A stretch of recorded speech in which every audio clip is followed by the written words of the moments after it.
Hey guys, tonight we begin with something slightly less philosophical, though arguably just as complex. Vikings' exit was politics, power, and occasionally very public. So, before you get comfortable, take a moment to like the video and subscribe, but only if you genuinely enjoy what I do here. And let know in the comments where you're tuning in from and what time it is for you. It's always fascinating to see who's joining us from around the world. Now, dim the lights. Maybe turn on a fanfare, that soft background hum, and let's ease into tonight's journey together. Let's get this out of the way. The Vikings were cleaner than you've been told.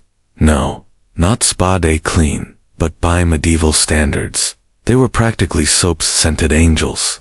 While much of Europe was busy pretending bathing was a sin, or just inconvenient, the Norse were over there scrubbing themselves, weekly, using actual soap made from animal fat and ash.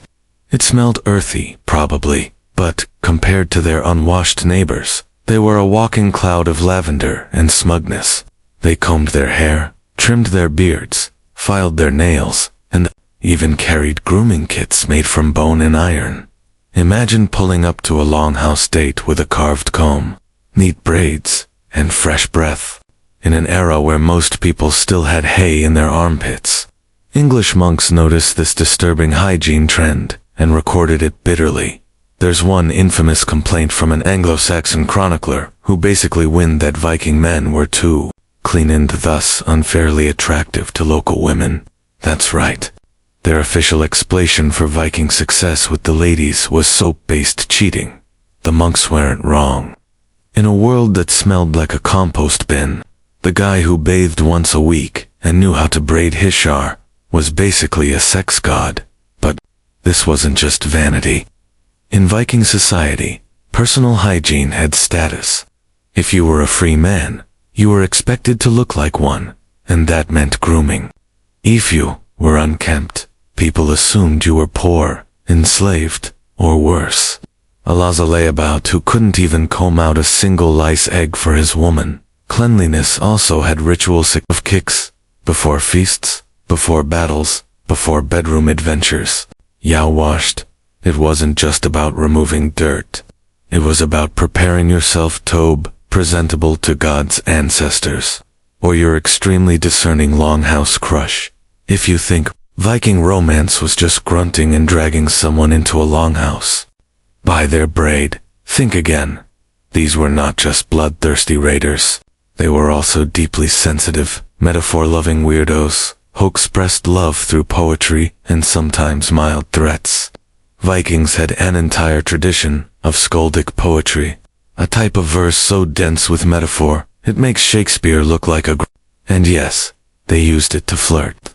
A Viking man might compare a woman's hair to sunlit flax, her walk to a swan on the sea, or if things were real lighting up, her body to a well-tempered sword. That's not a pickup line. That's cultural seduction.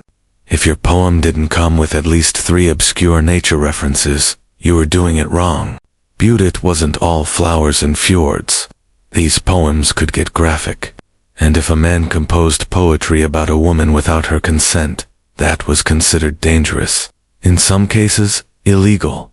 There's an actual law in the medieval Icelandic Graga's Code that banned men from writing any defamatory or obscene poetry.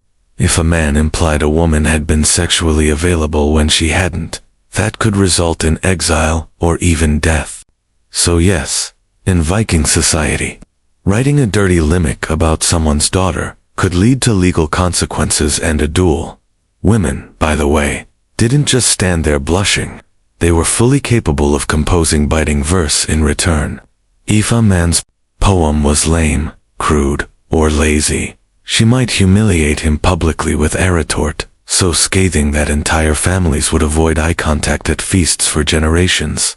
In one saga, a woman rebukes a man's advance with such poetic finesse that he leaves, humiliated, and joins a monastery. That's right.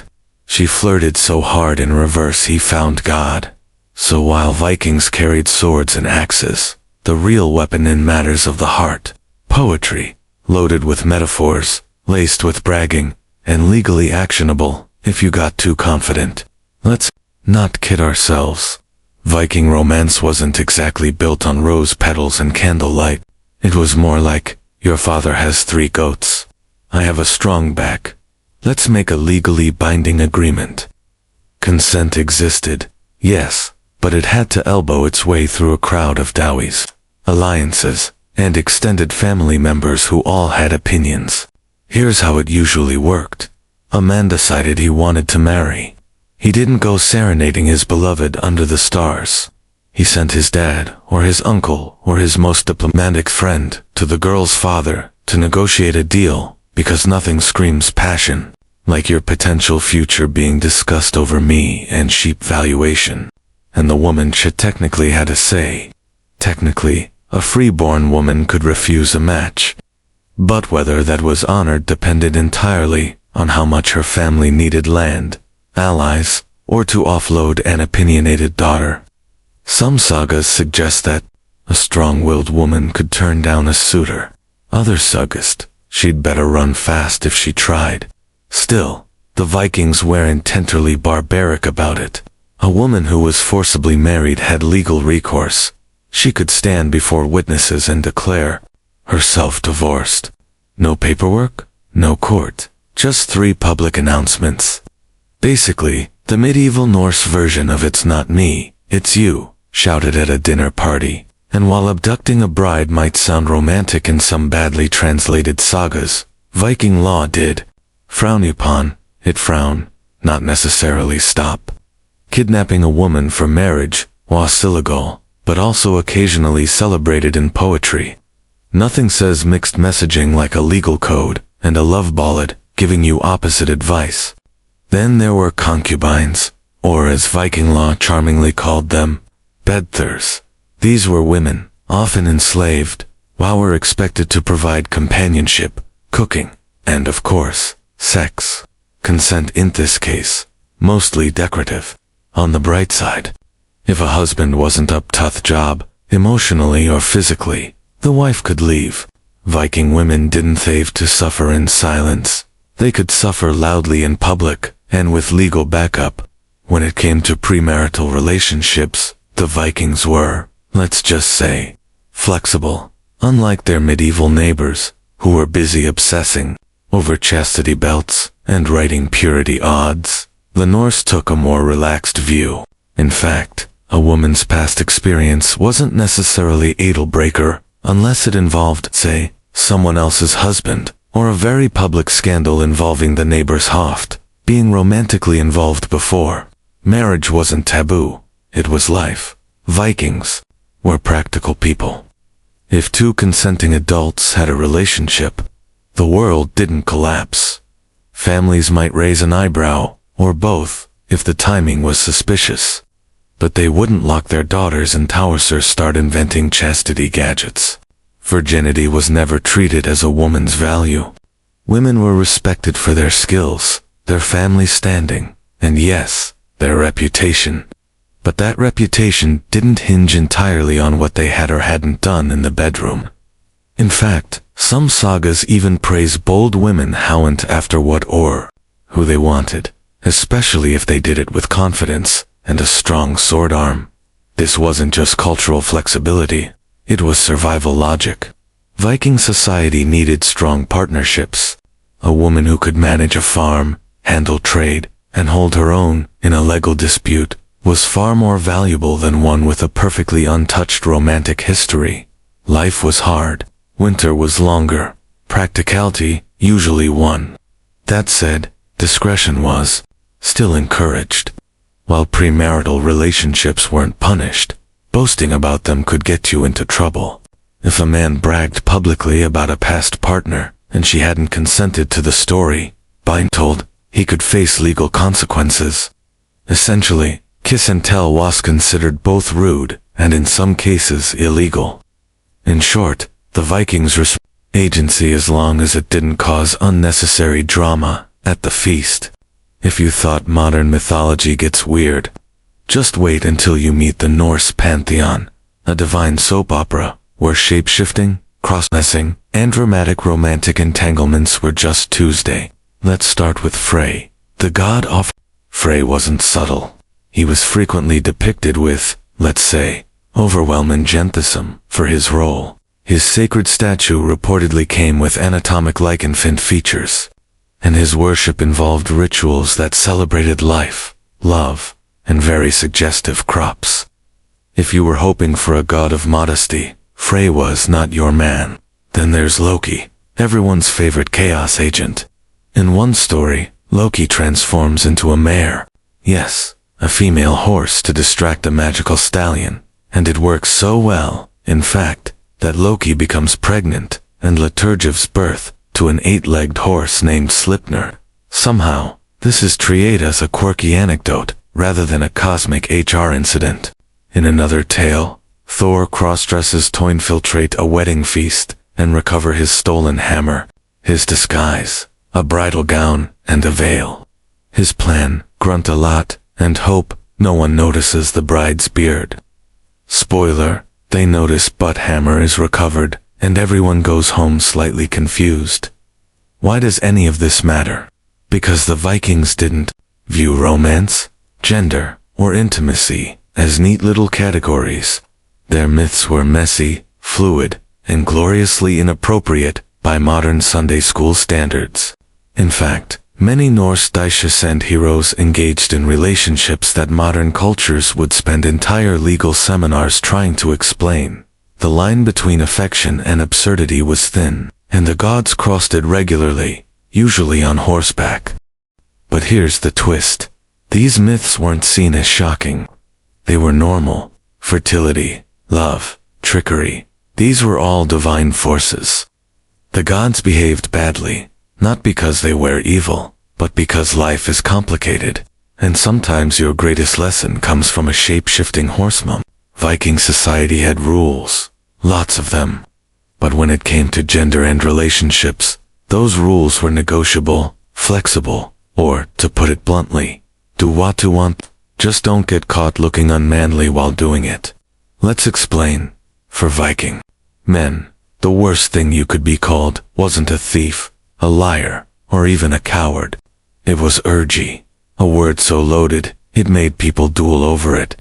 Being called urgy meant you were passive, submissive, or somehow failed to uphold your manly duties, especially in, let's say, the romantic department. It wasn't about orientation, it was about dominance. Viking masculinity was defined by who you were with, but by how you behaved. If you were seen as silding, you weren't just mocked.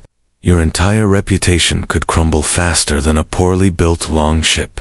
Women, on the other hand, had a little more wiggle room. While the society was male-dominated, and don't worry, it absolutely was. Women had social and legal rights that would make many medieval European ladies green with envy. They could own land, request divorces, and yes, make their preferences known. Still, expectations were very real. A woman who was toot-spoken or assertive might be labeled masculine, which in a weird Viking twist wasn't always an insult. Some saga heroines are praised for their sharp tongues and sword skills, but the same traits in a man, if aimed the wrong way, could get him publicly ridiculed or accused of sorcery. That's right, practicing magic, particularly Sidor, a kind of Norse ritual, often linked with emotion and foresight, was considered heavenly. It was women's work. If a man did it, people assumed he was probably weaving something, crying, and being suspiciously poetic. The irony. Odin, the all-father of Norse gods, was a master of cedar. But apparently when headed it, it was strategic. When you did it, it was shameful. Classic management double standard. In Viking society, sticks and stones could break your bones, but words could legally get jousted at. Insults weren't just playground drama. If someone questioned your honor, your masculinity, or your performance in the bedroom, you could literally challenge them to a duel. That's right, say the wrong thing, and you might find yourself standing shirtless in the woods at dawn, sword in hand. All because you implied your neighbor Olaf was less than enthusiastic under the furs. At the heart of this was something called Enid, a special category of public insult. If you called Sumianagri or Rager, both of which roughly translate to unmanly in a way no one wanted to hear. That was grounds for a fight, and not a verbal one. We're talking legally sanctioned combat, sometimes to the death. Now, before you assume Vikings were just wildly insecure, remember that reputation weighs everything. These were small, tightly-knit communities. If someone accused you of being weak, cowardly, or with ultimate insult, romantically passive, it wasn't just personal. It was a social career ending. And it worked both ways. If you hurled an accusation and couldn't back it up in a duel or court, you could be the one exiled. So, people chose their insults carefully. And when they didn't, well, someone ended up bleeding next to after. Interestingly, these disputes weren't always about what actually happened in someone's private life. Often, they were about perception, rumors, offhand remarks, a badly timed joke. All could trigger chaos if they cast doubt on someone's identity or status. In short, Viking society had zero chill when it came to trash talk. But all of this reveals something deeper. Intimacy and public image were linked. A man's romantic reputation was his strength. If you were mocked for being passive, delicate, or losing control, you did not just lose face. You lost credibility. And once that was gone, good luck keeping your seat at the feast. In Viking society, love and marriage were all well and good until someone got caught with the neighbor's spouse. Then things got loud, legal, and occasionally. Let's start with the basics. Adultery was frowned upon, but not equally for everyone. If a married woman was caught being unfaithful, that was serious business. Her husband could divorce her, shame her publicly, or depending on the insult to his honor, take up his sword and negotiate with the other man directly. In extreme cases, the lover might end up significantly less alive than when he arrived. Now, if a man was unfaithful to his wife, well, it depended. Sleeping with an unmarried woman wasn't usually a huge scandal, but if the woman was married to someone else, that crossed a line. Especially if her husband had a temper or a lot of brothers. And hair swear, it gets spicy. If a wife found out her husband was cheating, she could take a legal action and divorce him. Viking women had real options. In fact, sagas tell of wives who calmly packed up their belongings, declared the marriage over, in front of witnesses, and walked off, sometimes taking the farm, the kids, and the goats. Now, the Norse legal system didn't just rely on whispered accusations. If you claimed someone committed adultery, you had to prove it. This usually involved catching them in the act, or gathering witnesses, which, as you can imagine, made for some very awkward family dinners. And while physical consequences weren't always legally sanctioned, let's just say that Viking vengeance culture didn't require a permission slip. If someone dishonored your household, it wasn't shocking to respond with a broken door, a burned barn, or a suspiciously timed hunting guest. But despite the risk, people still cheated. Humans are consistent like that. Ultimately, Viking adultery laws were less about morality and more about honor and property. Who got you mad, who got stabbed, and who got the livestock afterward. That's what really mattered. So, no. Adultery didn't come with scarlet letters. It came with lawsuits, duels, and the occasional goat-related custody battle. Viking romance didn't always rely on charm, poetry, or a strong jawline. Semetimisset relied on magic, specifically, a mysterious practice called cider, pronounced sour, which was part sorcery, part spiritual therapy, and part my ex-want, return my runes. Seder was used for many things, predicting the future, cursing enemies, influencing the weather, and occasionally manipulating glove and desire. If your affections weren't being returned, a well-placed spell might just make someone suddenly think you were the most desirable human this side of Valhalla. Coincidence? Never. But here's the twist. Sidra was considered a feminine art. Women practiced it openly, often as respected cheers or shamans. Men, not so much. A man dabbling in Seda risked being labeled unmanly. Not because of magic itself, but because he was seen as performing female work, which Viking masculinity didn't handle well. There's even a saga where Odin, the literal king of the gods, is called out for using satyr. His enemies basically see, wow, great spell, very mystical. Also, you're kind of embarrassing us. Odin, to his credit, doesn't care.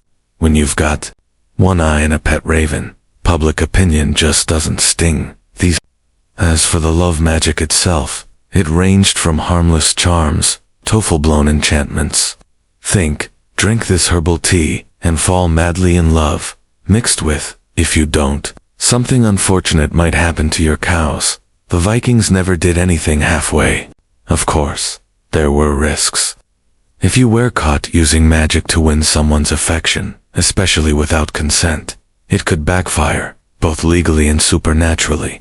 People believed that misused magic could rebound like a badly carved boomerang, and you really didn't want your love spell turning into a village-wide outbreak of emotional confusion. Still, for those with a little courage and a bag of herbs, Cedar offered options. No Devarian could write love poetry, but anyone could try a charm and hope it worked. Modern romance thrives on ambience, dim lighting, candles, Spotify playlists.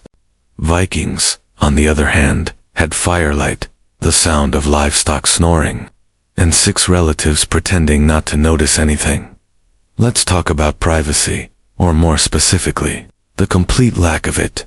Viking homes were longhouses, big open buildings, where entire families lived, worked, ate, and yes, slept together.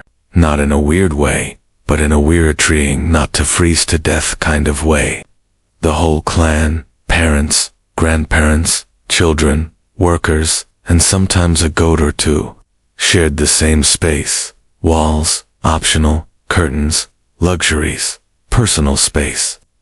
The concept had not yet arrived in Scandinavia, so, when it came to intimacy, you didn't exactly sneak off to a cozy private suite. You may rolled over toward the fire, pulled a fur blanket up, and tried to ignore the sound of Uncle Bedtime loudly snoring 2 feet away. Romantic? Not really. Efficient? Absolutely. This lack of privacy didn't stop anyone. Viking culture was remarkably unbothered by the realities of communal living. People just accepted that intimacy happened, occasionally within earshot, occasionally while someone was stirring stew. Children were often conceived in crowded longhouses, and everyone sort of developed a collective skill called strategic pretending. You didn't acknowledge what was going on. You didn't comment. You definitely didn't make eye contact. You simply stared into the fire and thought about fish.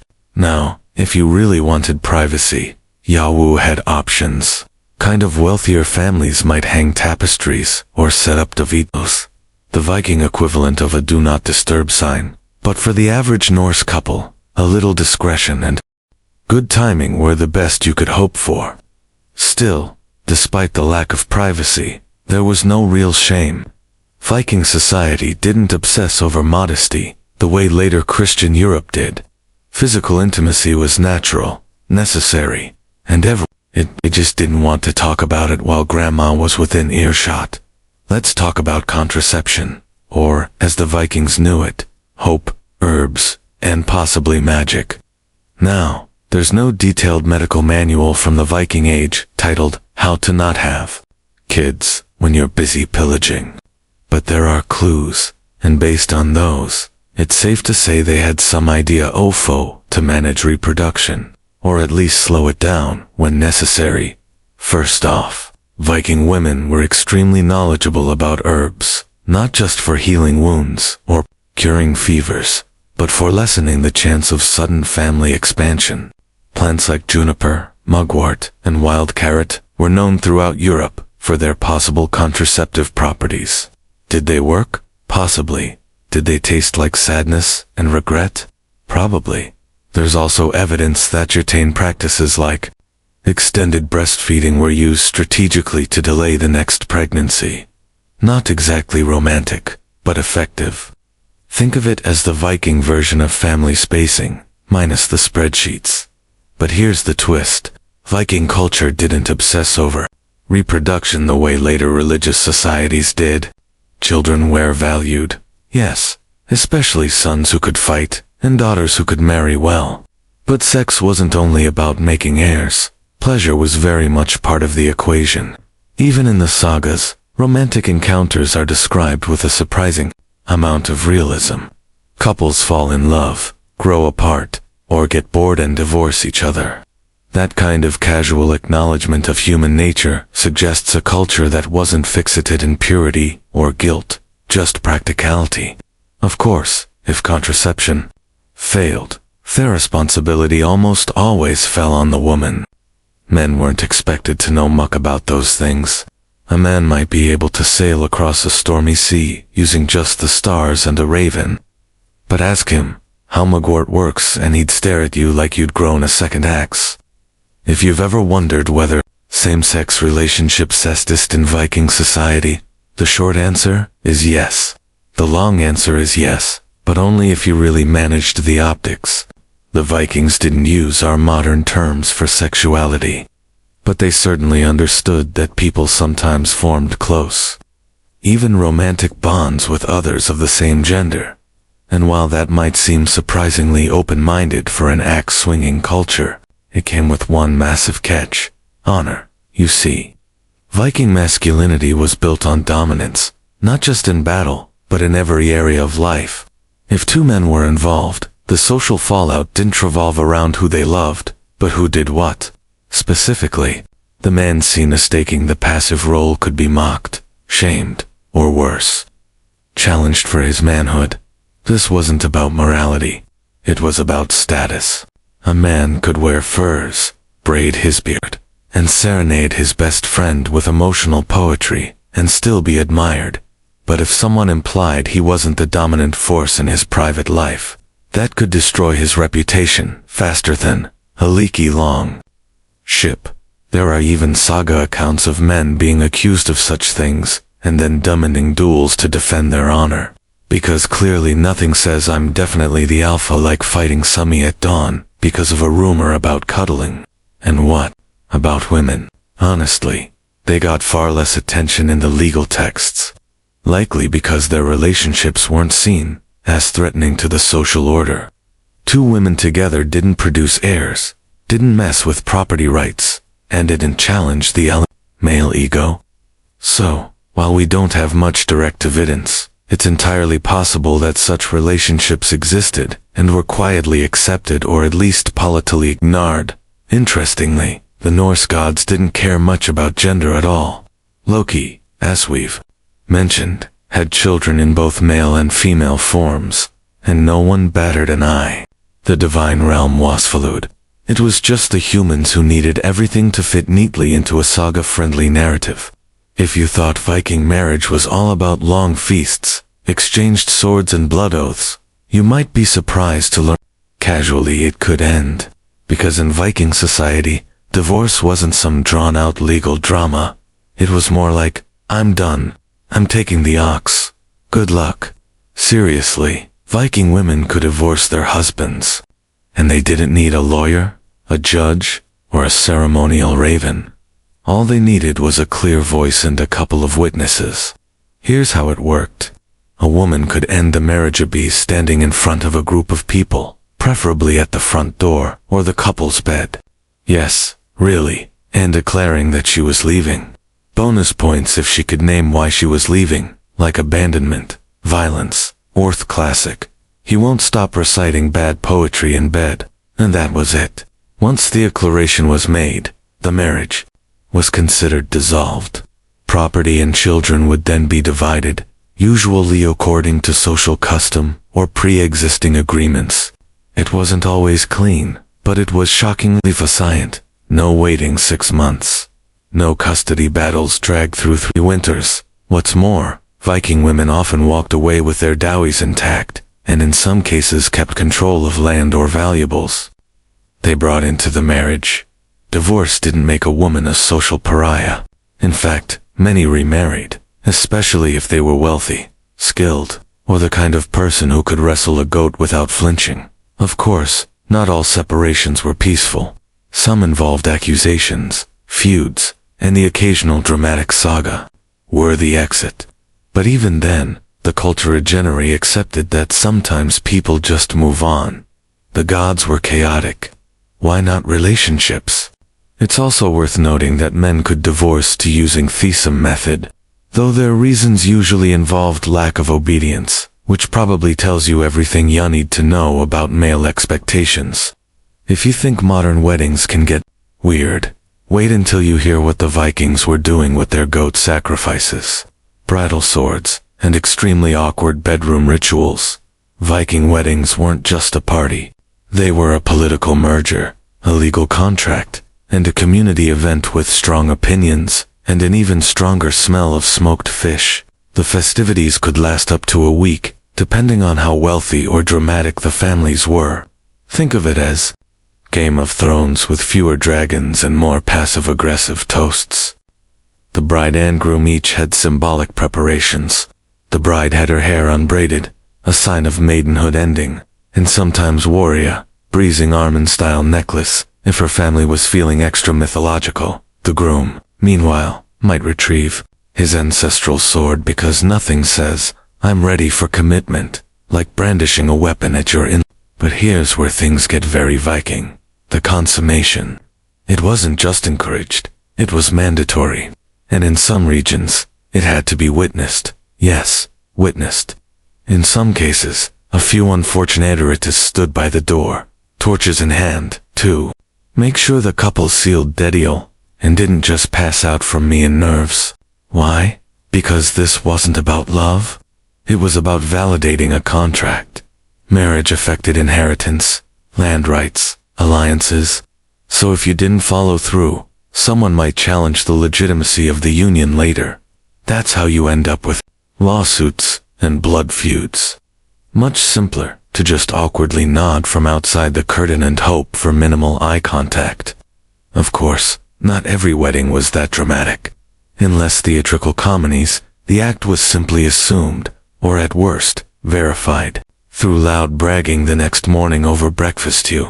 There were also rituals involving hammers, hello Thor, shared drinking horns, and solemn oaths sworn before witnesses, and me, gallons of it. In fact, the honeymoon originally referred to drinking honey made for a full moon cycle after the wedding, to boost fertility, romantic and slightly sticky. By now, you've probably realized that Viking intimacy wasn't all pillaging and grunting. It was layered, strategic, wildly poetic, slightly magical, and occasionally performed next to a goat. Viking culture didn't treat sex as something shameful or hidden. It was a part of life like farming, raiding, or wondering if your neighbor was plotting revenge. It served purposes both sacred and practical, producing heirs, forging alliances, settling scores, and sometimes just getting through a very long winter. Passion existed, absolutely, but it came tangled in reputation, law, honor, and community expectations. You didn't just fall in love. You made sure your great-aunt, your livestock, and three-sword-carrying unclassified romance wasn't private. It was a group project. The sagas themselves, those sweeping epic tales, are full of love, jealousy, clever women, and emotionally unavailable men. Some stories end in dramatic weddings. Others end with one partner sailing off into the fog while the other stabs a cousin for looking smug. Either way, it's drama, beautiful, windswept, emotionally messy drama. And through it all, Viking women, passive background characters. They seduced, divorced, cursed, negotiated, and occasionally set things on fire. They were respected for their wit, feared for their curses, and occasionally remembered in verse, which in Viking terms is the ultimate compliment. Even their gods treated love like a battlefield. Loki transformed genders, Frey paraded his fertility like a prize-winning squash, and Odin dabbled in romantic magic without blinking. The divine set the tone. Love was powerful, unpredictable, and definitely not PG. So, what was sex really like for the Vikings? It was communal. It was poetic. It was legally complicated. It could win you honor or get you exiled. It was public in all the wrong moments and weirdly progressive in all the right ones. And perhaps most Viking of all, it wasn't about being perfect. It was about surviving love with your pride, your farm, and your sword, arm intact. Because when the Norse did love, they did it like everything else, with fire, flair, and absolutely no apologies. If you were a medieval peasant, don't imagine holidays meant sipping wine by the fire while someone else did your... No, holidays were holy days. Religious observances, sprinkle legionaries across the calendar. On paper, it might have looked like you got a break from back-breaking work. In practice, you might still be roped into helping fix the church roof, cook, stew for the entire village, or chase thepigs that escaped during the festivities. Still, it beat digging turnips. Vekerch, bless it, gave the peasantry dozens of feast days. We're talking Christmas, Easter, Saints' Days, Marian festivals, and random local holiday-honoring relics, like St. Gertrude's toenail. These weren't optional. They were sacred timeouts, where you were expected to pause labor, attend mass, and ideally reflect on your sin-soaked soul. But peasants, ever pragmatic, found ways to turn these holy days into moments of joy, feasting, and barely controlled drunkenness. Ule, for instance, wasn't just a single day, but 12. That's 12 days of storytelling by the hearth ale sloshed caroling, and if you were lucky, someone might show up with a roasted pig. It was the medieval of a Netflix binge and holiday potluck rolled into one. But don't get too comfortable. While your lord might not expect rent payments during a feast day, he might expect your son to serve wine at his table, or your daughter to help dress the lady of the manor in her saint day rest. Holidays could blur the line between sacred rest and unpaid community service. Still, there was something deeply communal about them. These weren't individual spa days. They were everyone in your village, dressed in their best, reed-leased, muddy tunic, shared the limited food supply, and pretended for one day that life wasn't all toil, taxes, and toothes. So yes, peasants had holidays, a surprising number of them, in fact. But each one came with strings attached. Attend church, don't work the fields, maybe help with the mystery play, and for heaven's sake, don't get caught skipping mass to nap in the hoft, unless you want a stern talking to from Father Bartholomew, and a week's worth of penance. Ule, the most magical time of the year, assuming your idea of magus includes dead animals on spits, evergreens nailed to beams, and your uncle passed out in a haystack. For medieval peasants, Ule wasn't just one day of celebration. It was 12 long, glorious, occasionally chaotic days between Christmas and Epiphany, where the rules of daily life loosened, and even the poorest souls got a taste of festivity. It all began on Christmas Eve when the Ule log, an actual tree, not a chocolate cake, was dragged into thy hearth and kept burning throughout the season. Its ashes were considered lucky, which made sense because keeping a giant log ablaze for 12 days in a medieval house was essentially a controlled house fire. Feasting was central to Ule, although what counted as feasting varied wildly. If your village had a generous lord, you might be blessed with extra meat, ale, and a communal pig roasting on a spit. If not, then dried beans, mystery stew, and bread, with actual salt counted as a luxury. You took what you could get, and then you sang about it loudly off-key, and often while drunk. There were songs and games, too, and masks, because nothing says birth of Christ like dressing up as a bear and terrorizing your neighbors.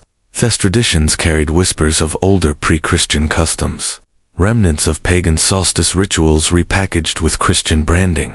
Evergreens, for instance, symbolized eternal life, and hanging them indoors wasn't just for decoration. It was to ward off evil, or in peasant logic, the rats. It was also a rare time when social norms flipped. Some villages appointed a lord of misrule, usually the biggest idiot available, who was given temporary authority to mock the gentry and orchestrate games. For 12 days, the lowest could act like the highest, until the calendar flipped, and reality came crashing back down like a thatched roof in January. Still, for all its noise and nonsense, Ulay was sacred.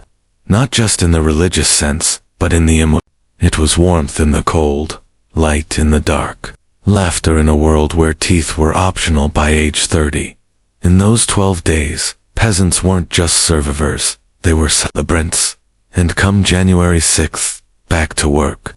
Thepig's bones were gone, the ale was sour, and your wife was glaring at you to patch the barn roof you ignored for a week.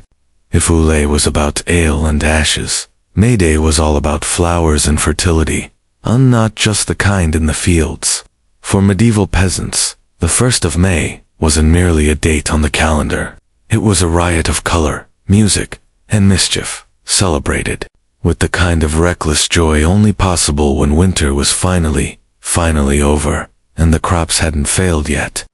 The festivities began at dawn when villagers trotted into the woods to gather May branches, blossoms, and sometimes a bit of scandal. Young people especially embraced this tradition, often vanishing in pairs and returning a little more rumpled than they left. Elders may have raised their eyebrows, but no one complained. After all, a few extra babies born in early February were just part of the rhythm of village life.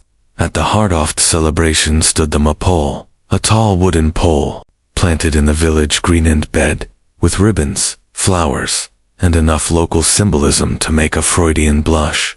Peasants danced around it in weaves and circles, laughing, sweating, and pretending it wasn't basically a fertility totem left over from earlier, more openly pagan times. The church disapproved, of course, but not enough to stop the dancing. Even Father Bartholomew occasionally tapped his foot. Music filled the air, drums, flutes, bagpipes, if you were unlucky. There were plays, races, wrestling matches, and in some villages, leaping over bonfires to prove your courage, or earn a year's luck. And while much of this was deeply symbolic, celebrating the rebirth of nature, the hope of the harvest, it was also a rare and glorious excuse to just have fun. Peasants who spent most of the year in ragged tunics pulled out their best, often still ragged clothing, adorned themselves with garlands, and crowned a May Queen. She represented springtime, youth, and beauty, which in peasant terms usually mean has most of her teeth and no visible boils. Unlike religious holidays, May Day wasn't bound by church bells or scripture. It was older than saints, older than sermons, a festival of the body as much as the spirit. And though the local lord might still extract a labor tax the next morning for that one flower-dented day, even the lowest born could dance like they ruled the meadow. In medieval Europe, the calendar was bursting with saints, and each one came with a feast day. You'd think that meant endless parties. And technically, yes, Beautimogen's celebrating your great-aunt Mildred's birthday every other day, and she's also a martyred nun who died of gangrene. Welcome to the divine chaos of saints' days. Peasants loved saints' feast days, not necessarily for theological reasons, but because it was a legitimate excuse to stop plowing and start eating. These days often included a village mass followed by hours, or daysif, merrymaking.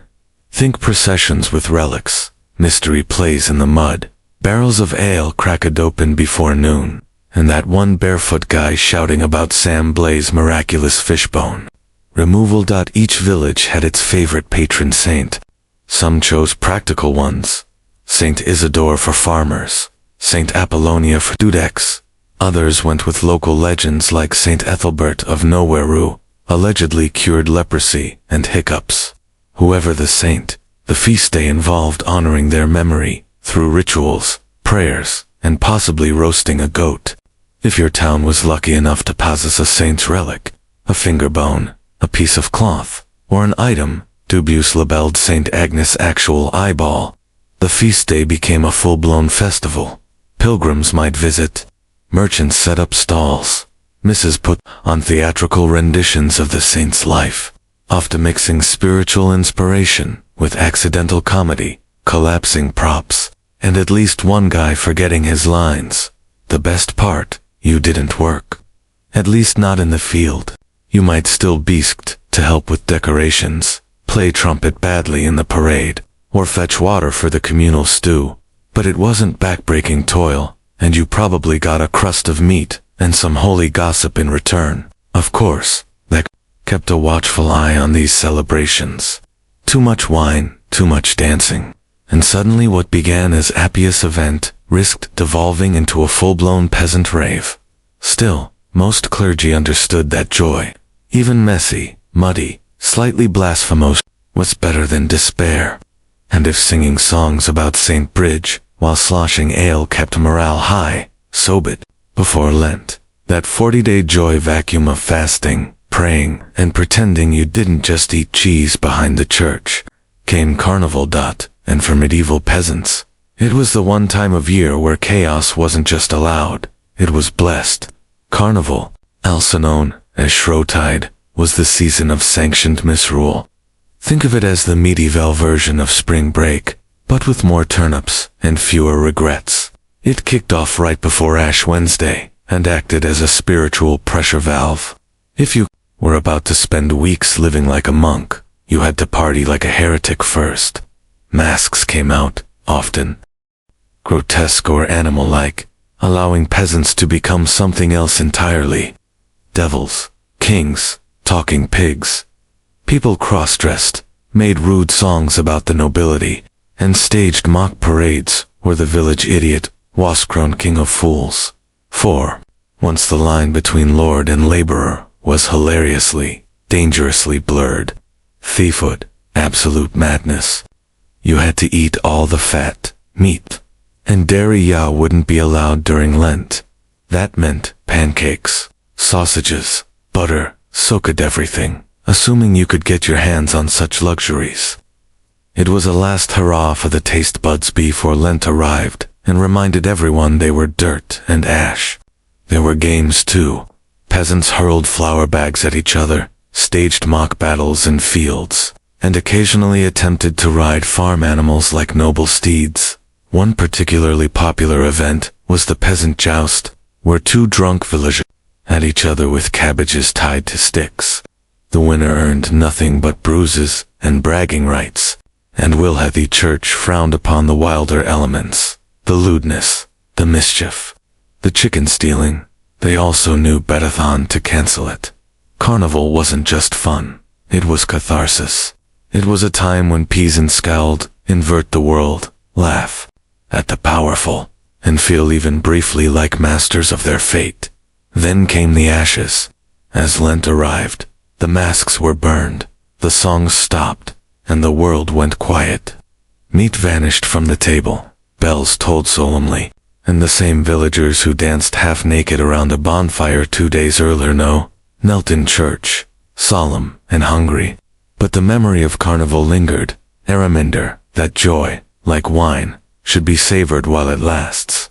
What do you get when you mix religion, theater, and a troupe of semi-literate farmers with a flair for the dramatic? Mystery plays, the blockbuster entertainment of the medieval world, long before Netflix, TikTok, or even Shakespeare. Peasants gathered to watch sweaty neighbors reenact the Bible in full costume, sometimes on wagons. Mystery plays weren't mystery in the modern sense. They weren't crime thrillers or whodunit. The term came from ministerium, Latin for craft or guild, since local guilds were often in charge of producing them. So the Bakers' Guild might perform the Last Supper while the butchers took on the crucifixion. Naturally, nothing says divine suffering like actual pig's blood, performed during major feast days and religious festivals. These plays turned public squares into makeshift theaters. The villagers would flock in muddy boots and all to watch scenes from Genesis, Exodus, or Revelations, acted out by their own neighbors in robes held together with haywine and goodwill. Some plays traveled through town on wagons, each one staging a different scene, like a divine parade of biblical drama. The performances weren't always, shall we say, theologically accurate. Noah's wife might be portrayed as a nagging shrew who refuses to get on the ark until she finishes her beer. Devils in red tights chased sinners through the crowd to howls of laughter. And when Herod delivered a fiery monologue, Etaphon ended with someone chucking vegetables at his head. The line between piety and peasant comedy was flexible, but these plays weren't just entertainment, they were education. Most peasants couldn't read, and Latin sermons might as well have been bird noises. Mystery plays made the stories of Scripture tangible, emotional, visual, memorable. A man in a crown of thorns, screaming in agony. That stuck with you far more than a dusty scroll ever could. Plus, the plays brought people together. They required costumes, props, rehearsals, and coordination. Entire villages worked side by side, toppled them off. Even if the angel forgot his lines or St. Peter's beard caught fire from the stage torch, it was a holy mess, but it was theirs. In medieval peasant life, a wedding wasn't just a personal affair. It was the village's excuse to throw the biggest legal party it could get away with. Technically, it was a sacrament. Spiritually, it was a public contract. Practically, it was a festival where the ale flowed freely, and half the guests left with Sumya Nils's cloak. For peasants, marriage was as much about social duty as romance. Families arranged unions for land, labor, or livestock. The bride's dowry might include a pig, a sack of barley, or a decent-looking goat. Love was optional. Breeding strong Sancho could lift a plow. Mandatory. The festivities began with a church ceremony, simple, brief, and usually outdoors. Right at the church door, witnesses were essential. So were blessings. But don't expect choirs and organ music. You might get a single-stringed fiddle if you were lucky, or old Joffrey trying to whistle through his missing teeth. After the vows, it was time for the re-celebration, the wedding feast. Everyone was invited, neighbors, family, the thatcher, who never finishes on time. Because hospitality was sacred, guests brought whatever they could. Bread, eggs, maybe a roasted bird if they were feeling generous. The bride's family provided the bulk, which sometimes meant boiling a single chicken in a tub of turnips and calling it stew. Then came the dancing hours of it, possibly days. Medieval peasant dances weren't delicate minuets, they were a stomping, spinning, mudslinging affairs where everyone got dizzy and someone usually fell in the fire. The local musicians played whatever instruments hadn't been stepped on.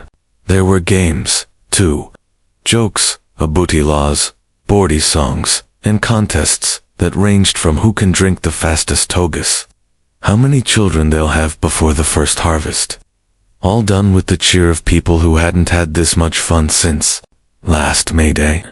At some point, the newlyweds would be escorted to bed, literally by the entire village.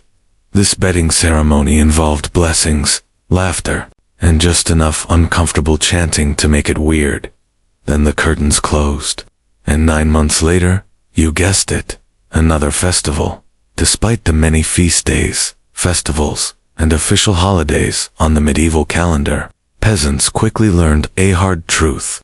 A holy day didn't always mean a lazy day. More often than not, it meant different work, just with slightly more singing and marginally better food. Sure, the fields might rest, and the oxen got a break, but that roof still leaked.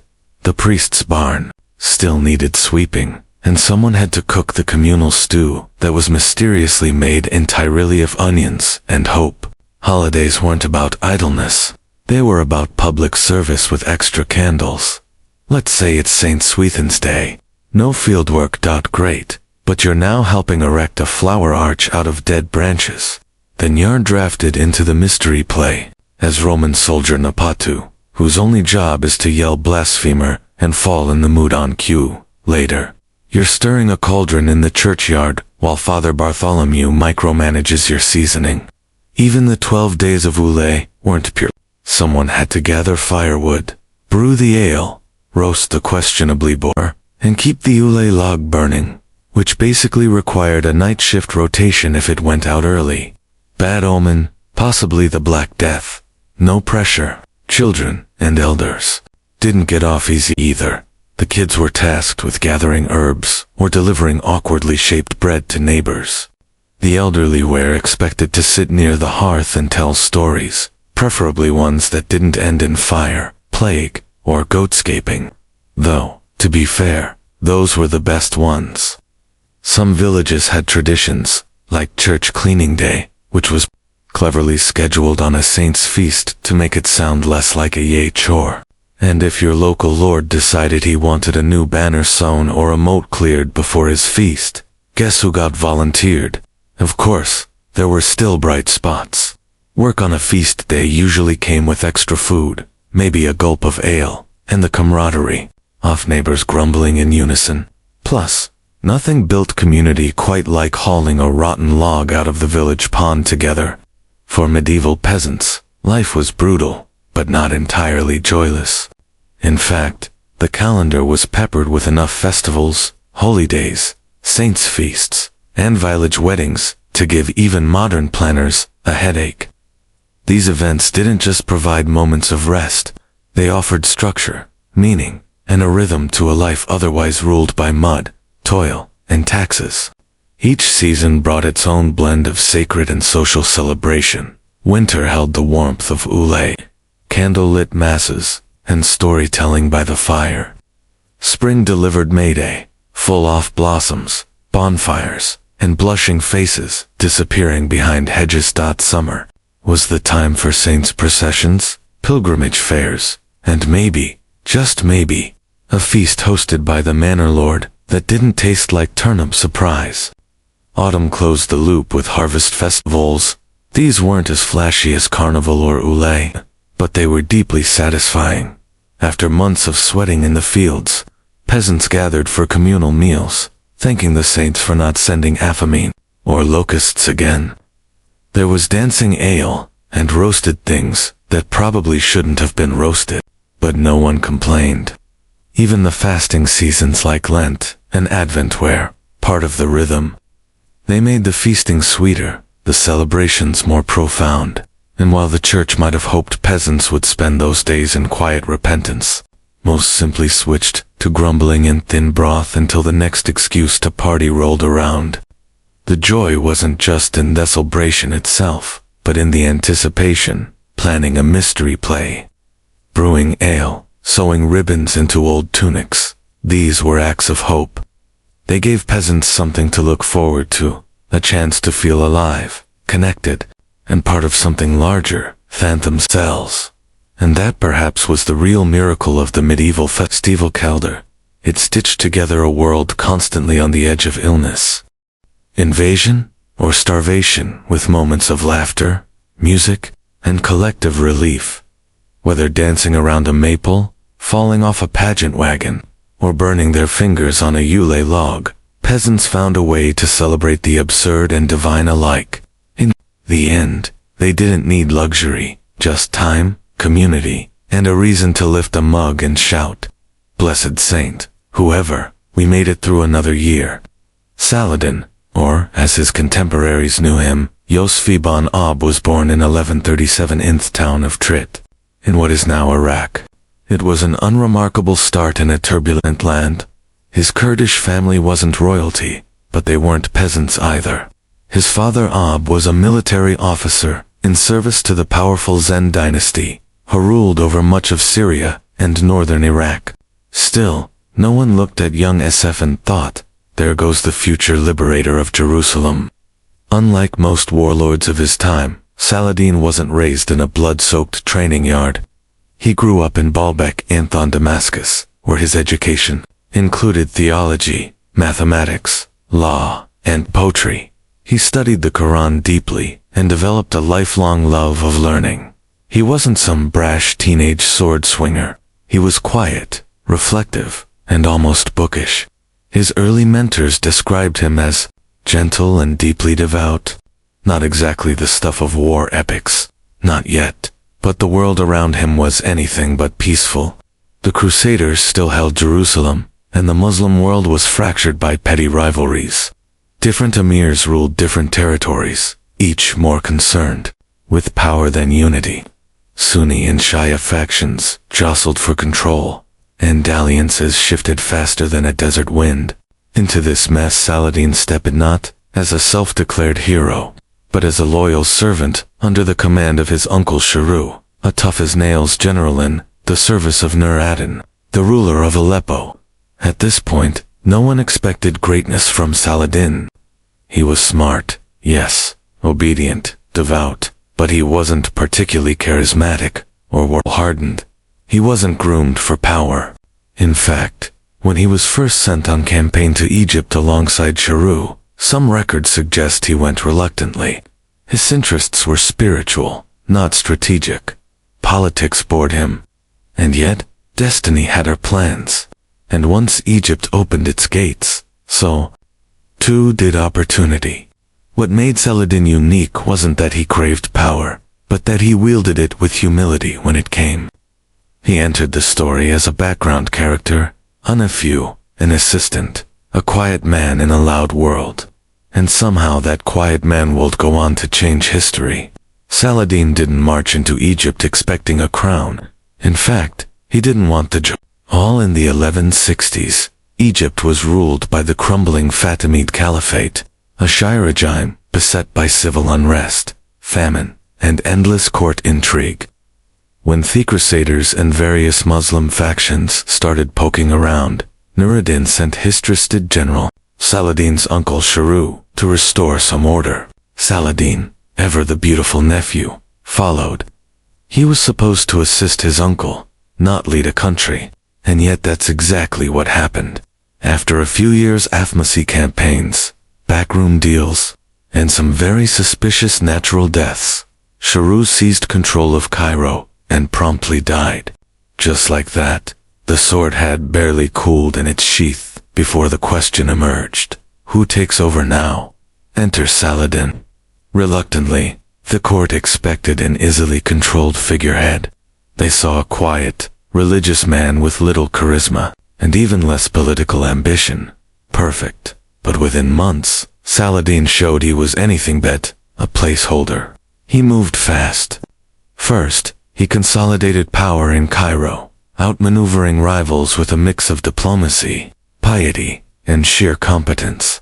Then, in a bold move, he quietly dismantled the Fatimid Caliphate from within. He re-established allegiance to the Sunni Abbasid Caliphate in Baghdad, ending 2 centuries of Fatimid rule. It was a religious and political earthquake, and Saladin did it without mass bloodshed or palace massacres. But don't mistake mercy for weakness. He cracked down on corrupt officials, improved infrastructure, and reformed Egypt's chaotic finances. He surrounded himself with scholars and judges. Even made food more affordable for the poor. To a battered and divided people, he brought stability. And to outsiders, he sent a clear message. Egypt now had a real leader. Still, Saladin didn't style himself as aching. He was Nur ad-Din's loyal servant for now. But tensions began to build. The student was rising. The teacher grew wary. Egypt was no longer just a distant post in a crumbling empire. It was the beating heart of Saladin's rising power. And while he hadn't sought the throne, now that he sat upon it, he ruled with purpose. The reluctant savior had become a sultan in everything but name, and soon the rest of the Muslim world would take notice. Saladin's next challenge wasn't the Crusaders. It was his own side. After stabilizing Egypt, Saladin faced a fractured Islamic world. The Seljuk Empire was splintered. Syria was under the rule of his former patron, Nur ad-Din, who was now deeply suspicious of Saladin's growing influence. And elsewhere, ambitious emirs bickered over scraps of territory while Jerusalem remained in Crusader hands. Theoretically, they all served the Samagad. In practice, they couldn't organize a potluck, let alone a holy war. Then in 1174, Nur ad-Din died suddenly, and once again, a power vacuum opened, and Saladin stepped in. At first, he framed his actions as loyal service. He claimed to be preserving Nur ad-Din's legacy, even marrying into his family. But let's be honest, Saladin was done being a subordinate. He moved north, took Damascus with barely a fight, and began the slow, patient process of stitching the Islamic world back together, not by conquest alone, but through marriages, alliances, bribes, and when necessary, the occasional siege. Cities that had ignored each other for decades suddenly found themselves answering to the man from Trit. Aleppo resisted, of course. So did Mosul, but one by one, the peace fell into place. And unlike many rulers of his time, Saladin wasn't known for backstabbing or cruelty. He pardoned rivals. He kept oaths. He made it hard to hate him, even for those he defeated. This was quiet revolution. He wasn't trying to build an empire for ego or gold. He believed unity was sacred, that Muslims could not defeat the Crusaders while squabbling amongst themselves. And he knew the window was closing. The Crusaders were strong. Jerusalem was fortified. If there was ever a time for the Muslim world to stand as one, it was now. By the late 1170s, Saladin controlled Egypt, Syria, parts of Iraq, and even the holy cities of Mecca and Medina. He was no longer a regional governor. He was the Sultan of a pan-Islamic realm, built not on brute force, but strategy, patience, and astonishing restraint. But his greatest test was yet to come, and it flew a cross-shaped banner. Because while Saladin had conquered cities and united kingdoms, he had not yet fulfilled that dream burning in every believer's heart, the liberation of Jerusalem. By the 1180s, Saladin's attention turned fully toward the Latin kingdom of Jerusalem. The holy city had been in Crusader hands for nearly 90 years. A painful wound in the heart of the Muslim world, but retaking it required more than ambition.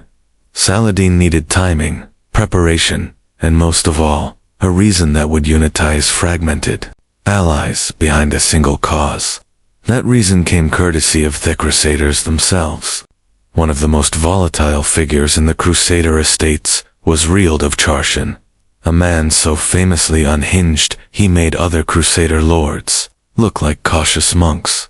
Riald repeatedly violated truces with Muslim caravans, attacked pilgrims on their way to Mecca, and even threatened to march on the holy cities of Islam. For Saladin, this wasn't just an insult, it was divine provocation. When Riald attacked a caravan in 1187, during a time of peace, no less, Saladin had his justification. No more retroces, no more diplomacy. War was coming. The Crusaders, sensing the threat, assembled their full might. King Gaio Flusanon led the army alongside Riald and the Knights Templar. It was a formidable force, thousands of men, heavily armored, confident in their superiority. But they made a fatal mistake. They marched across the arid plains of Galilee in July, toward the springs of Tiberias, thinking they'd surprise Saladin. Saladin let them come. He knew the terrain. He knew the heat, and he controlled the water. His troops harassed the Crusaders, constantly, cutting off their access to wells and springs. By the time the Crusader army reached the Twin Hills, known as Thayherns of Hattin, they were exhausted, dehydrated, and trapped. On July 4th, 1187, Saladin struck. The Battle of Hattin wasn't just a victory. It was a masterpiece of strategy. The Crusader army was annihilated. Thousands were killed or captured. The true cross, the most sacred relic in their possession, was seized. King Guy was taken prisoner, and Saladin personally executed Riald of Charshan, not out of vengeance, but for breaking sacred truces. With one battle, Saladin shattered the military backbone of the Crusader states. There was now nothing standing between him and Jerusalem. But what would he do when he reached the holy city? Conquerors usually took with fire and blood. Saladin had some things in mind. In the aftermath of the crushing victory at Hattin, Saladin swept through the Levant like a desert storm. Acre, Nablus, Jaffa, Ascalon, all fell with minimal resistance. The Crusaders were broken, leaderless, and on October 2nd, 1187, just 3 months after Hattin, Saladin stood before the gates of Jerusalem. The city was defended by Bar of Ibelin, one of the few Crusader nobles still standing. Though outnumbered and desperate, Balian negotiated with Saladin, not for victory, but for mercy. He warned that if the city were taken by force, the defenders would destroy the shrines, slaughter Muslim prisoners, and burn everything they could. It was a desperate bluff. Saladin didn't call it. He chose peace. It was here that Saladin's true legacy was carved, not in stone, but in restraint. Unlike the bloody sack of Jerusalem during the First Crusade in 1099, when Christian soldiers massacred tens of thousands, Saladin's entry was disciplined and deliberate. There was no general slaughter, no desecration of churches, no rivers of blood. He gave Christians the option to ransom themselves, their families, and their neighbors. Many were freed without payment, especially the poor. Saladin even paid the ransom for hundreds who couldn't afford it. He allowed Christian priests to remain and continue services. The Church of the Holy Sepulchre was untouched.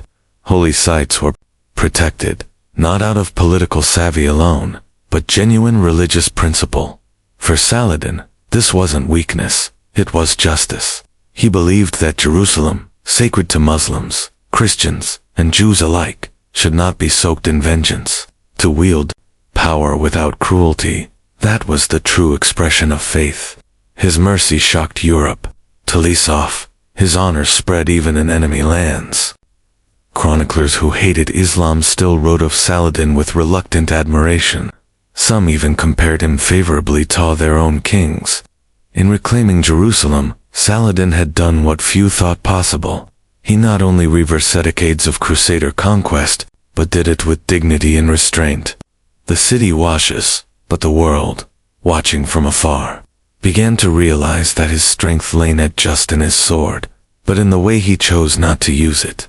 The Christian world wouldn't take this humiliation lying down, and from the west, a familiar shadow began to stir.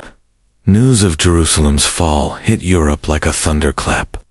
Popes preached vengeance, monarchs sharpened their swords, and at the head of this new crusading storm stood Richard the Lionheart, King of England warrior, and one of the few men on earth whose name could rival Saladin's. Thus began the Third Crusade. Not just a military campaign, but a high-stakes duel between two icons. Saladin, the seasoned sultan with a reputation for mercy. Richard, the brash, brilliant tactician with a taste for blood and glory. The world watched as these two legends collided. Across the hills and plains of the Levant, Richard arrived in the Holy Land in 1191 and immediately captured Acre. It was a brutal siege, and when negotiations with Saladin stalled, Richard executed 2,700 Muslim prisoners in a single day. Saladin, who had gone to great lengths to spare Christian lives in Jerusalem, was furious. But he didn't retaliate in kind. Instead, he tightened his discipline and focused on strategy. The two men never met in person, but their duel was deeply personal. They clashed at Arsu, where Richard won a tactical victory, but failed to destroy Saladin's army. Every battle was amateur-class in warfare. Richard was aggressive and clever, launching ambushes and flanking maneuvers. Saladin was patient, harassing enemy supply lines, conserving strength, avoiding wasteful bloodshed. But this wasn't just a military contest. It was a contest of ideals. Richard was undeniably brave, but often ruthless. Saladin, though a formidable commander, continued to show mercy and honor, even sending physicians to treat Richard when fell ill. Despite his victories, Richard could never reach Jerusalem. Logistics, weather, and Saladin's defenses held him back. Eventually, both men knew they were at a stalemate. Neither could land the final blow. So, in 1192, They made peace. The Treaty of Jaffa allowed Christian pilgrims access to Jerusalem, but left the city under Saladin's control. It was a compromise, not a triumph, but a balance. And both men, exhausted and war-weary, honored it. In the end, Saladin had defended the holy city, without razing the land. Richard returned to Europe a hero, but Jerusalem remained Muslim.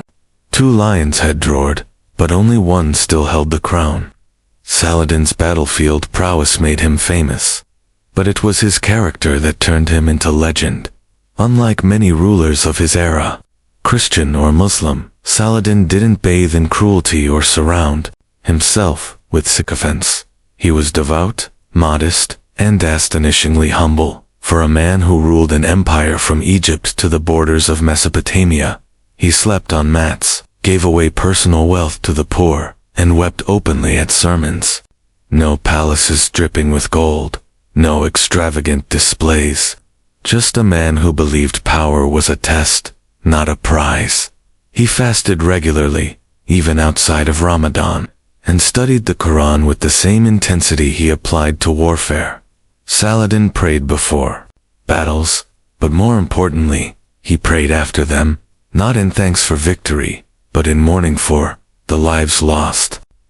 When his advisors urged him to punish enemies harshly, he often refused. Victory is not in killing, he once said, but in forgiving. And it wasn't just words. After Jerusalem, he could have razed churches, executed prisoners, and paraded through the city in triumph. Instead, he protected holy sites, released captives, and ensured safe passage for Christian pilgrims, including those who couldn't pay. He even gave charity to Jewish communities and maintained cordial relations with Eastern Christian sects. Saladin's generosity extended beyond religion. He donated his fortune to the poor more than once. He paid the dowries of orphaned girls. He built schools, hospitals, and water fountains. His court was filled not with gold-plated armor, but with scholars, jurists, and poets.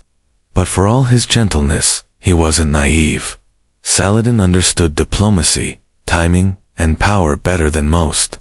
Kings knew when to show strength and when to pull back. He wielded fear like a scalpel, rarely, but precisely. And when executed Reinald of Chatton, it wasn't vengeance.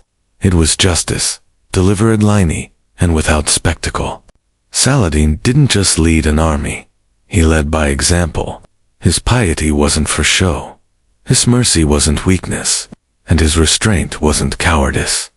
He became something rare in medieval history. A man admired equally by his allies, enemies, and centuries later. But even legends must fade. And Saladin's final chapter was not written with a sword, but with silence. In 1193, just a few months after signing peace with Richard the Lionheart, Saladin fell ill. He was only 55 years old, hardly ancient by medieval standards, but years of constant warfare, political negotiation, and spiritual devotion had taken their toll. The man who had once ridden across deserts and scaled fortress walls now lay in bed, weakened by fever. He didn't summon his generals. He didn't hoard riches.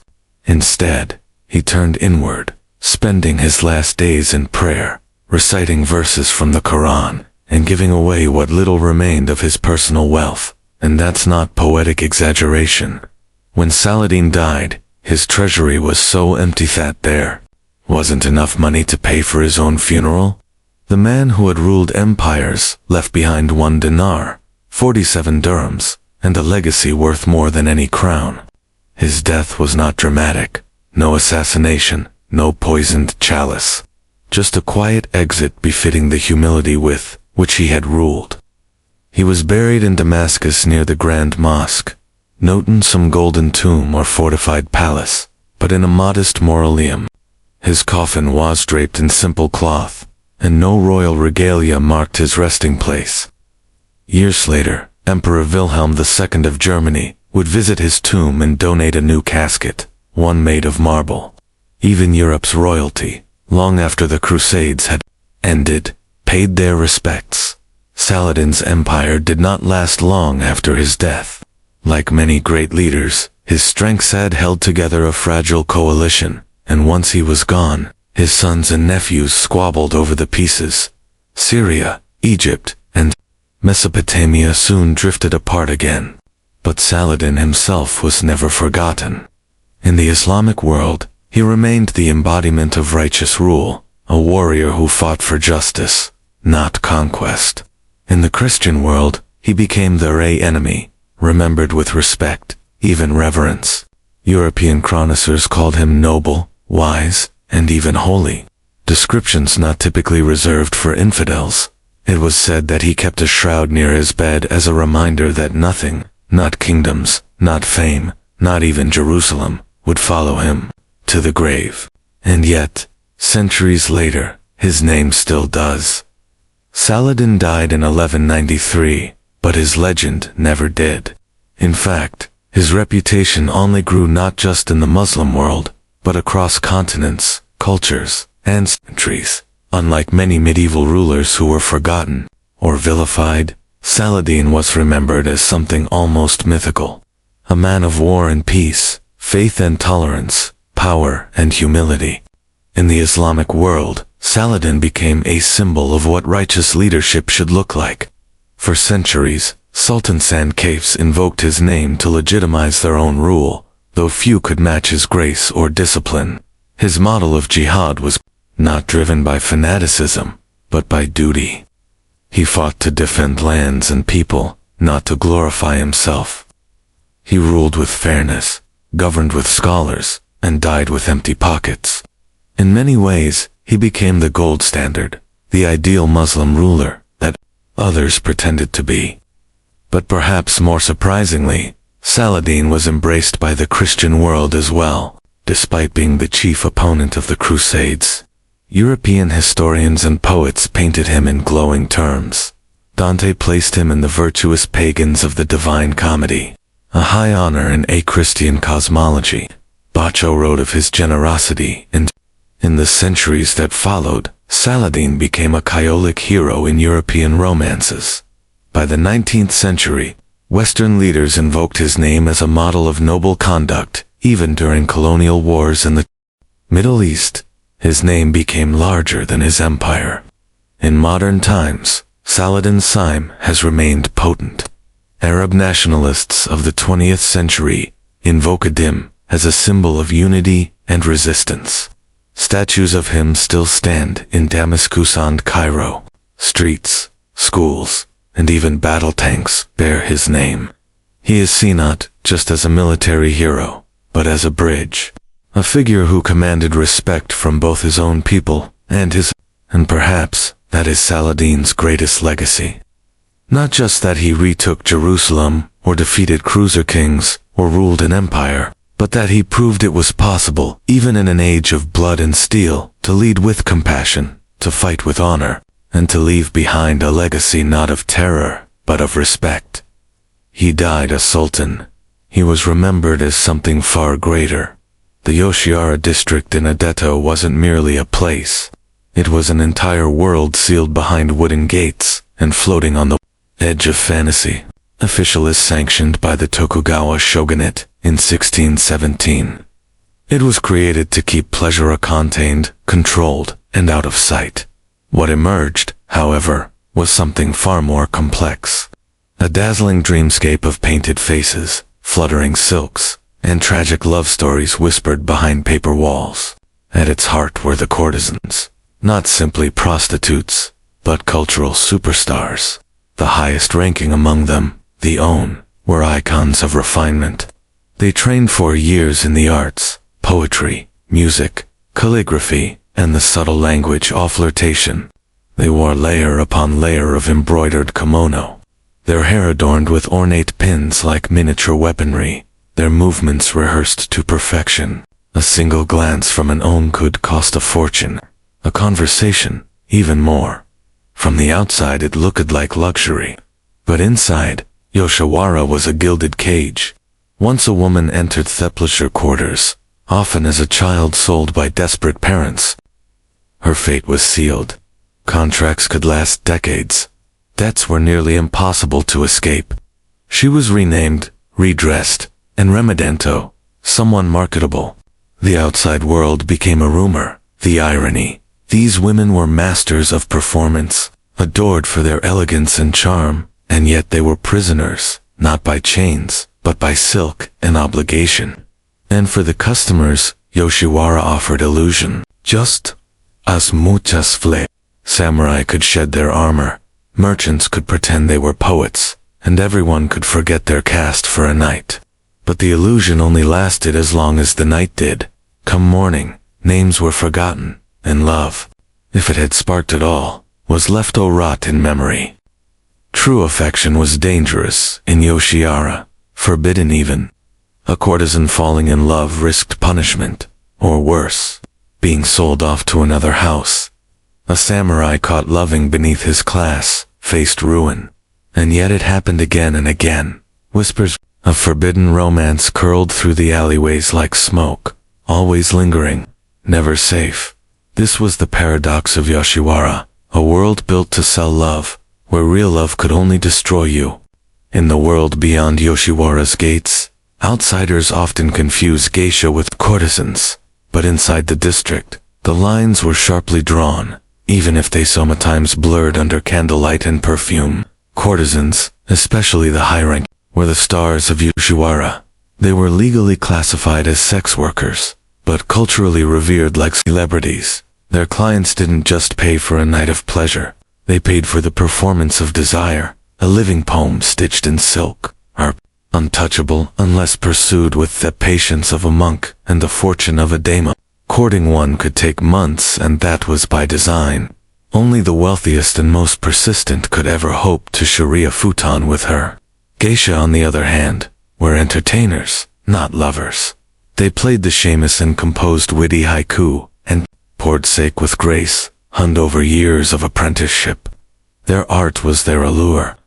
To confuse a geisha for a courtesan was an insult, both to her profession and to the strict social codes that governed Yoshiwara. A geisha might flirt, tease, or dance inches from a client's face, but if he expected more, he'd be laughed out of the tea house. But beneath those careful distinctions, both roles shared a painful truth. Choice was a carefully curated illusion. Most women in Yoshiwara did not arrive by ambition. They were sold, orphaned, or simply too poor to survive outside the walls. Even those who rose to fame were bound by debt, contract, and reputation. Leaving the profession, especially at its peak, was almost impossible without a patron wealthy enough to buy her freedom.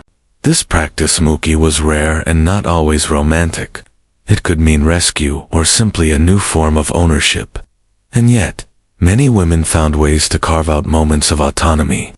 A witty remark in the tea house, a rebellious glance during a dance, a secret poem left in a client's sleeve. Within the rigid structure of Yoshiwara, subtle defiance became its own art form. The world saw painted smiles and flawless choreography. What it missed were the sacrifices matter behind the curtain and the delicate negotiations of survival, performed night after night under flickering lanterns. In Yoshiwara, power was always rented, never owned. In theory, the samurai had no business falling in love in Yoshiwara. They were men of honor, duty, and strict codes, beholden to their lords, loyal to the shogunate, and expected to embody stoic restraint. But Yoshiwara was a world designed to make men forget who they were. And for ascertain kind of samurai, it was more than a distraction. It was a trap, one lined in silk, incense, and smiles that knew too much. Romances between courtesans and samurai were strictly taboo, not because they were rare, but because they were far too common and far too dangerous. For the courtesan, love threatened her carefully cultivated image. A courtesan couldn't afford favorites. She was a commodity, a living dream. If she loved, she risked ruining both her livelihood and the fragile balance of power within the brothel. For the samurai, the stakes were even higher. Falling for a courtesan meant compromising honor, risking scandal, and worse, disobeying the rigid class divisions of Tokugawa society. Samurai weren't meant to love women off to pleasure quarters. They were meant to visit, enjoy, and forget. Love was not part of the transaction, and yet it happened. Sometimes the samurai would come again and again, spending beyond his means, writing haiku in secret, smuggling love letters tucked in fans. Sometimes the courtesan would respond. A subtle squeeze of the hand, a hidden verse slipped into his sleeve. These weren't affairs. They were quiet rebellions against a world that demanded masks at all times. The consequences, however, could be brutal. There are stories of samurai who sold their swords to afford time with their beloved. Some lost their rank, their wealth, even their lives. A few were caught and ordered to commit seppuku, ritual suicide, to atone for their disgrace. As for the women, punishments ranged from public humiliation to forced transfers to harsher brothel. But most devastating were the stories that ended not in scandal, but in sorrow. Lovers who realized there was no escape, no future, only the fleeting scent of incense and a promise made too late. That's when the most tragic outcome would unfold. The double suicide pact, Shinju, two lovers bound by a love the world refused, choosing death over another day apart. In Yoshiwara, some romances bloomed like cherry blossoms, beautiful, brief, and destined to fall. In a district where every glance was choreographed and every touch had aptness. The only place love could breathe was in the space between words, and in Yoshiwara, words, not whispers, were how forbidden hearts spoke. Poetry wasn't just a pastime in the pleasure quarters. It was a secret language. Haiku, tanker, and short prospoems fluttered through the air like falling blossoms, traded between geisha courtesans and clients with the weight of emotion too dangerous to speak aloud. A carefully composed verse hidden in a fan or tucked into a kimono sleeve could carry the longing of an entire heart without ever mentioning love by name. For thee and other courtesans, poetry was part of their education. They were trained to compose on the spot, to weave elegance into sorrow, flirtation into metaphor. A courtesan might respond to Acleon's longing poem with a delicate rejection, a verse about an unreachable moon, or a river too wide to cross. Beautif. She did return his feelings. Her words could become a lifeline, a promise, or a secret vow. Samurai, merchants, even poets of the imperial court sought out Yoshiwara, not just for pleasure, but for the chance to duel in verse with women whose pens were as sharp as their eyes. Love letters weren't crude. They were art-folded with precision, spritzed with plum blossom perfume, and slipped discreetly into sleeves or sandals. But each poem was also a risk. A love letter discovered by a madam could mean punishment. A client seen lingering too long north, same house could be marked. And if a samurai's lord caught wind of his affections, it could destroy his career or worse. Still, the verses persisted. Some became legendary, preserved in old notebooks, reprinted in literary collections, even copied by later lovers, hoping to capture the same desperate beauty. Others were burned before dawn, their ashes carried off like secrets too dangerous to keep.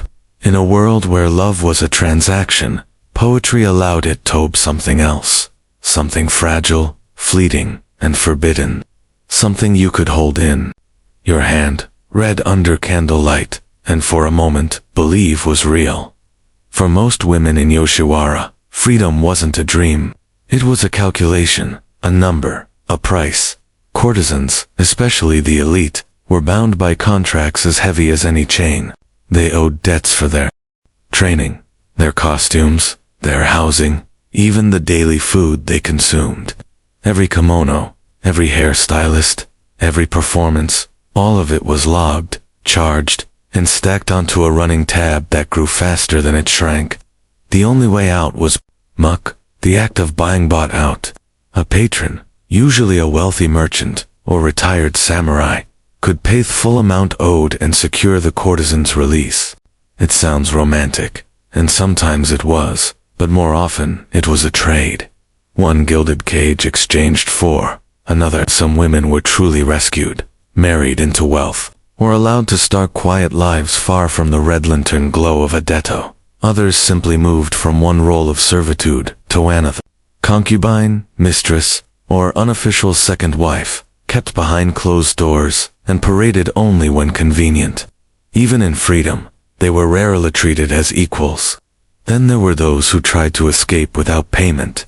These stories rarely ended. Well, Yoshiwara was guarded. Surveillance was tight. Women caught trying to flee were punished severely, paraded through the streets, their hair cut off in shame, or transferred to lower-ranking brothel, where conditions were even harsher. But sometimes, rarely, a courtesan managed to vanish, disguised as a servant, hidden in a palanquin, escorted by a lover willing to risk everything. These women became urban legends, whispered about Intia houses, immortalized in kabuki plays, always with the same bittersweet ending. Freedom, but at what cost? And yet, despite the risk, the idea of escape never vanished. It lived in thesteries, they told each other, in the folk songs sung softly at night, in the poems hidden under tatami mats. Because in Yoshiwara, even the most obedient courtesan carried two lives.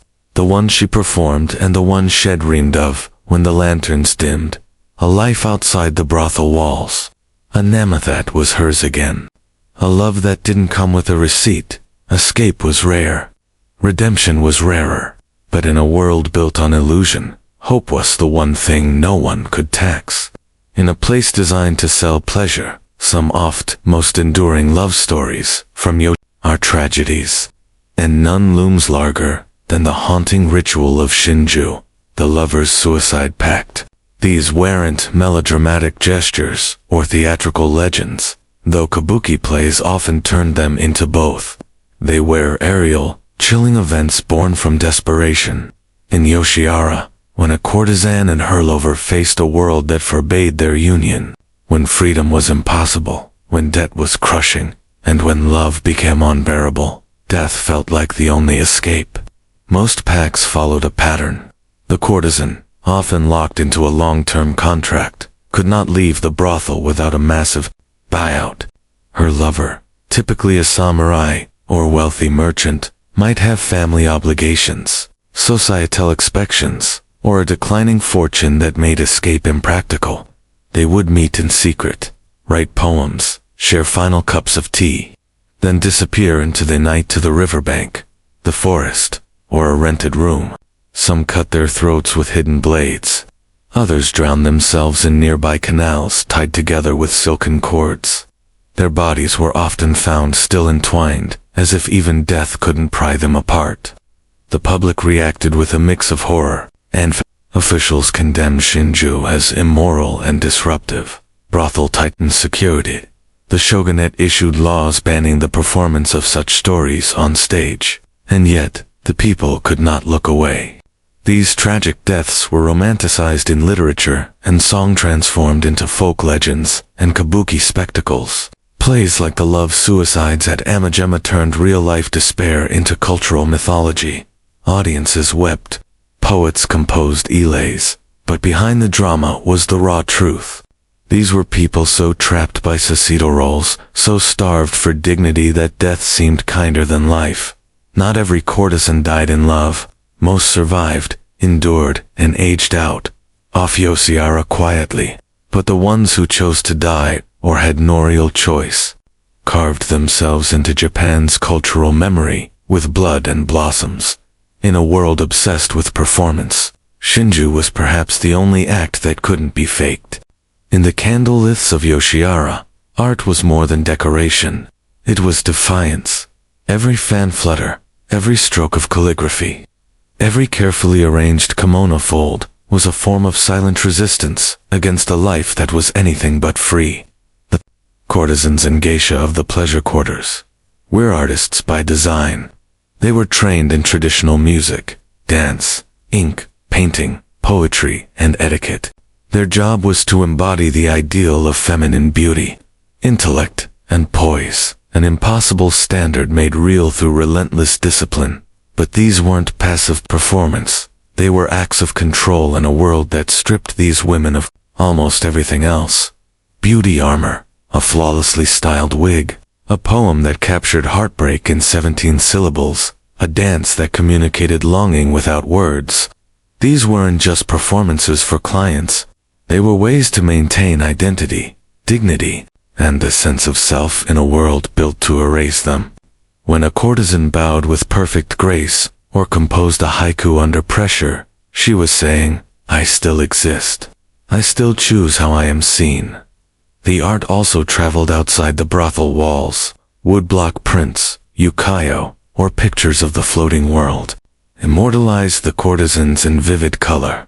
Artists like Kitagawa, Utamaro, and Suzuki Harunobu captured their lives in a woman adjusting her hairpin, a geisha looking out a window, lovers meeting under falling cherry blossoms.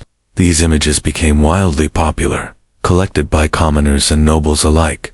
They turned courtesans into icons, while also revealing the loneliness behind the beauty. Some courtesans, even Becca-mimeses, their likenesses appeared in paintings, plays, and erotic novels. Their poems were published in small chapbooks, traded like treasure among literati.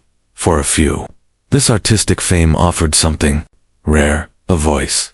Still, the art could never fully reflect the truth. Behind every print was a woman with debts. Behind every poem, a contract. Behind every graceful smile, someone counting the days until she was free, or too old to be desired. But art gave them something. They weren't supposed to have agency. It allowed them to shape their narrative, even if only in fragments. And in a world designed to control their story, even a fragment was power. In Yoshiara, beauty wasn't just currency. It was a ticking clock. Every paint face, every silken sleeve masked an expiration date. And while the world outside the pleasure district may have worshipped the courtesans as icons of grace and sensuality, inside every Wanaknu youth was the business, and it didn't last. The courtesan's value began to decline the moment she reached her peak. Her schedule lightened, her customers aged, new girls arrived, fresher, more fashionable, more in demand. And so, like a fading lantern at dawn, her time in the spotlight grew dimmer until it quietly vanished. There was no grand farewell for most women. No ceremony, no parade. Some readered quietly, having paid off their debt, and opened small tea houses, or became hairdressers. Others took on behind-scenes roles, training new girls, styling hair, or managing guest bookings. But many simply disappeared, cast out of the pleasure district when they no longer sold illusions. Some were lucky enough to be bought out before time caught up. A wealthy patron might whisk them away to a private estate, or offer marriage, though. Even that rescue often meant a different kind of servitude. For those who aged out without a sponsor, survival meant adaptation, and adaptation, in a society that valued a woman's beauty above all else, was often humiliating. In rare cases, former courtesans reinvented themselves as okami, respected proprietors of tea houses or inns, where they used their wit, contacts, and social skills to stay afloat. But these were exceptions. Most left Yoshiara with little more than a change of clothes and the memories of a life both dreamlike and exhausting. No one painted woodblock prints of them once. Their cheeks lost their blush. Napots wrote odes to sagging eyes or aging hands. The very world that once worshipped them erased them the moment they stopped glowing. And yet, in those quiet exits there was something honest. The illusion had lifted. The silk robes were folded away. The smile was no longer required. Because in Yoshiara, the tragedy wasn't just in the love lost or youth faded. It was in the silence that followed. When the music stopped, the candles burned out, and the woman behind the mask finally walked home, unnamed and unseen. Today, the lanterns of Yoshiwara no longer glow. The narrow streets that once echoed with laughter, music, and whispered poetry are now paved over with apartment blocks and convenience stores. But the stories, they linger like smoke. Yoshiwara officially closed in 1958, when eulalized prostitution was abolished in Japan. By then, the district had already faded into a relic of its former self. Bombings during World War II had ravaged much of its architecture. The ornate houses, the fan shops, the perfumed tea rooms, all gone, and with them, the lives of thousands of women erased from public memory. But Yoshiran ever really died. Its spirit survives in kabuki plays, yuki prints, novels, and old poems still taught in classrooms. The errand processions are still reenacted in festivals where young women wear towering wigs and 12-layered kimonos to honor those who came before. And while few remember their names, the courtesans of Yoshiwara remain etched into Japan's cultural imagination, not just as entertainers, but as survivors, poets, and silent revolutionaries.